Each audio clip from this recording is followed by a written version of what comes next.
का भोले बाबा दे दे छप्पर फाड़ के। तुर पास कमी का भोले बाबा दे दे छप्पर फाड़ के।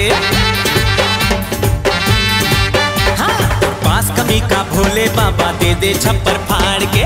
तुरी कमारी भोली भाली कब चोले